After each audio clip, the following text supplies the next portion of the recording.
Good morning Surigao. Atong kauban karon si Alex Halbo. Hi, hello. Good morning sa tanan. So di ata ning agi ta sa Surigao River mga kaigsunan. Mao ni ang kuan kidto sa Barangay Sabang sa Surigao City. Diha ilang barangay hall sa Barangay Sabang.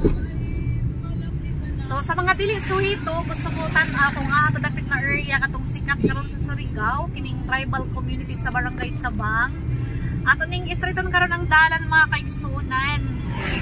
Dili na to sa may Sabang Tres area partner. Oh. Yun. So naari lang barangay hall diha mga kaigsunan. Sabang nga proper na ta. Proper. So kini nga area ato lang timan-an. Man nag-checkpoint ka gahapon. Diha sa unahan. Okay. So in front mismo sa simbahan sa Catholic Church. Ayun.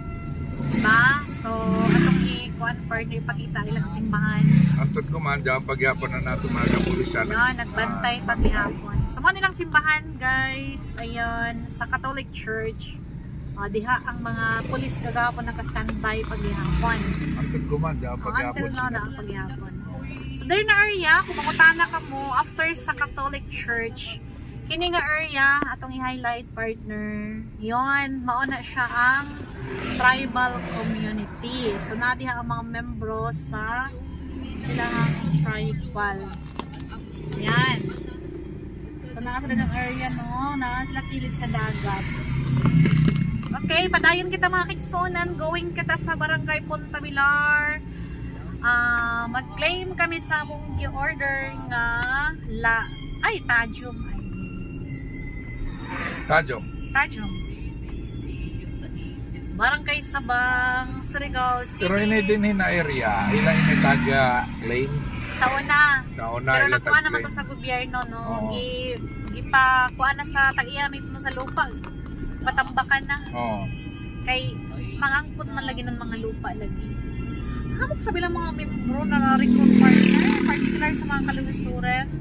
Kaya manggod sila may bayan nila dyan na iba na makuha mga matamis na mga pulong na nakuha ka sa matamis na pulong nakuha dyan nila magtagpatuon na mga residente mga kuhan ra amo na nan dili gadyo kuno kuhan sa gobyerno kung dili nagpuyo ang mga residente din sa Surigao del Norte, Surigao City nagpuyo sa ancestral domain. Lagi pero partner atong balikon na ang bugtong legit giila sa NCIP katulad mga nitibo o limang mamanuwa. Wala pa sila appeal, di ba? Kay sila uli na ang dagat partner. Bisan nimo tanahon. Kaduhan na sa City Boulevard, iyon na area. Mahapon rin mga kaigsunan na kayo maligyan ng mga balot, mga pagkaon, ugnayan lang anli pud partner, anli kanang lechon bili. Anli rice. Yay, grabe kalinaw sa dagat atong isurya natong Indo. Atong isurya ng Indo partner. Ayaw, masuruyan na dagat man to. Aman silang suruy-suruy. Silang palibot. Sa bye-bye ba? Sa bye-bye. So, going na kita, Barangay Sabang yapon ni siya dali na area mga kaigsunan. Paglapas ato ng tulay diha ang Sabang Tres, Sitio Panubiko na siya, sakop na siya sa Barangay Lipata. Take note.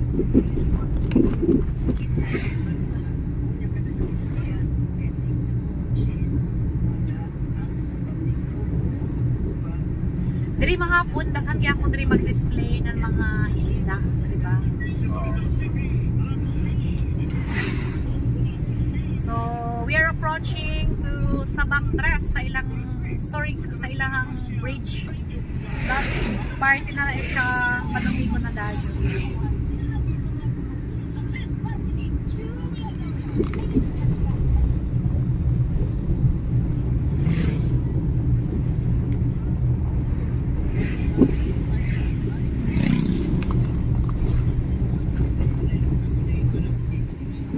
Yon, kini na tulay, mga rin nagdugtong sa Barangay Sabang ug sa City Panubikon, Barangay Lipata, Surigao City. So, paglapas sa tuwan ng tulay, mga kaigsunan, Lipata na. Di ba partner? May mga hamok na mga bakhawan. Daghan na ugwa pa ng mga bakhaw. Mga lugaran sa mga isda. So, diri partner, Panubiko na. Panubiko na yun, lagpas na ng tulay. Oo, Sitio Panubigon sakop na barangay. Pero nga Bata. naman lagi pag adto ka sa Badjao community na diri man mo agi sabang alipatan na to no? Oh, di ba? Ay okay.